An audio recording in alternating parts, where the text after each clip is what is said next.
Hey, it's me, Jared. Same caffeinated miniatures. Just with less hair. I've been feeling really inspired recently, and I think all the cool people I met at Adepticon are to blame. A bunch of people making things they think are cool, no thinking about if anyone else will like it. Just making weird and wonderful minis and games. So having never kitbashed anything before, I was feeling the need to make a weird little warband of my own. Maybe something vaguely sci-fi. Something that would be at home playing Necromunda, or the similar game from One Page Rules, or maybe Kill Sample Process. Ultimately, I was looking for an excuse to use these cheap skeletons. I got them from a dollar store at Halloween, thinking they might make good statues in terrain. But they are so wobbly. Still though, I thought the heads could work. Searching through boxes and bits, I ended up in this Dark Vengeance box, the 7th edition starter set for Warhammer 40k. I picked this up locally for next to nothing like a year and a half ago, and had only painted 2 minis. These Chaos Cultists though, they definitely had the vibe I was going for, so I hacked them out of the sprue. With the dudes out of the sprue, the first order of business was to remove the head. When chopping apart a mini, you need to just do it. No second guessing, they can sense your fear. For the most part, this was a simple process.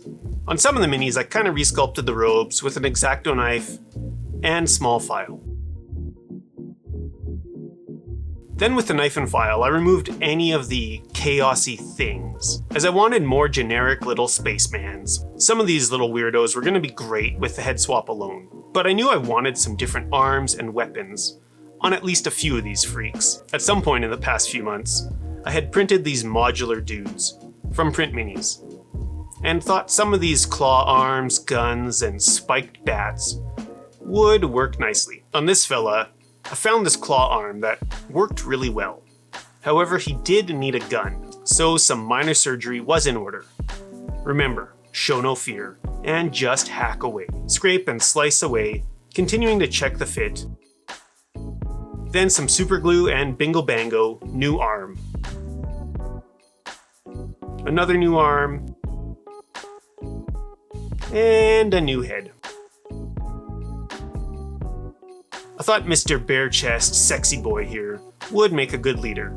After a small bit of head removal, it was time to get rid of the massive chaos symbol on his chiseled abs and chest. I think the key here, and maybe kitbashing in general, is to stay loose and just go with it. Don't overthink what you're doing. You could fill gaps with super glue, baking soda, or even dirt. You don't necessarily need to be precise or fancy. This isn't rocket science. If I can do it, you certainly can.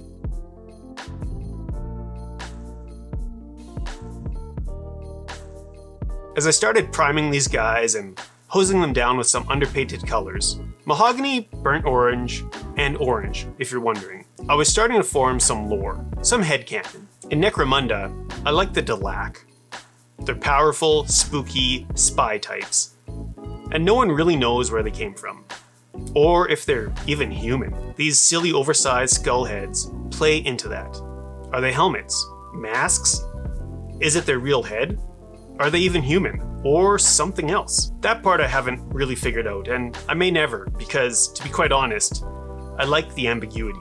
It adds to the eerie nature of these little freaks.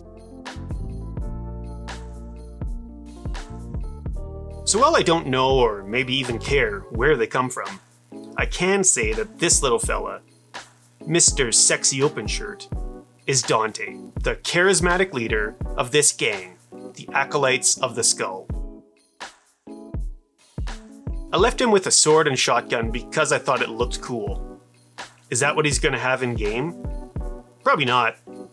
But I know the people I play with aren't gonna care. I'm still working out what grimdark really means to me. I painted this weird little fella up with metallic paints and texture paint, and while it was super quick, it just doesn't feel like me. I painted this other strange dude with more color, and honestly, I just like it more. So maybe something in between. Kinda dusty and rusty, but more blues, greens, or purples. For these guys, I lean towards blue, mixing progressively more olive flesh into Payne's Gray, leaving some of the underpainted orangey reds in the shadows. Give it a bit of a dusty feeling. Okay, it's that time in the video where I break in and say that I do not blend. No glazing or wet blending, just sketchy brushstrokes over underpainted color. It's what I like to call my kinda good but kinda style, and ultimately, what I enjoy doing right now. Where the orangey underpainting had added some dusty flavor to the clothing, it could similarly add a sense of rust to the metal pieces, like the weapons. I really don't like how metallic paints work or flow, so I mostly stick to quick and shiny non-metallic metals, primarily mixing dark and light neutral gray to create something vaguely metallic. I don't really consider the exact light angle or bounce reflections. I mostly just put highlights where I think they look cool, and try to maintain some sharp contrast.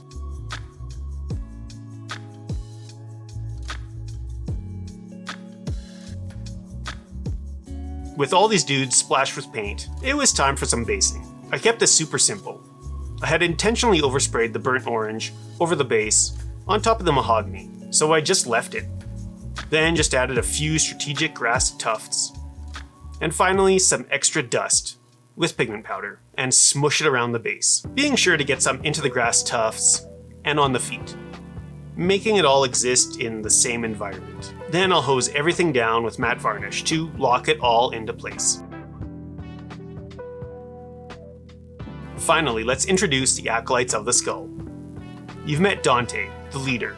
Simple head swap with some removal of his chaotic markings. I do love this pose, and he's definitely one of my favorites amongst these goobers. Next, we've got the twins, Jim and Tim. Oh yeah, there's a lot of very basic, run-of-the-mill names in here. I thought it was funny, and kind of felt like it had this aliens trying to roleplay as humans kind of vibe. This hooded hoodlum is Hank. Hank's that friend that is a lot of fun at parties until he finds that line and just keeps going. These two party people are Bill and Ted, and they are just out for an excellent adventure. And if you get that reference, 100 internet points to you. This big bastard is simply called Beef. As long as he gets to light people up, he's a happy little spaceman. Here we have Meat.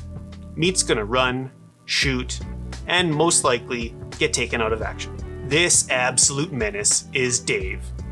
Dave is out for blood. He cares about nothing, especially footwear. And finally, we've got Ryan. Ryan likes sharp things. The bigger, the better. No one is sure how he ended up with this blade arm, including him. As long as there's carnage, he's smiling.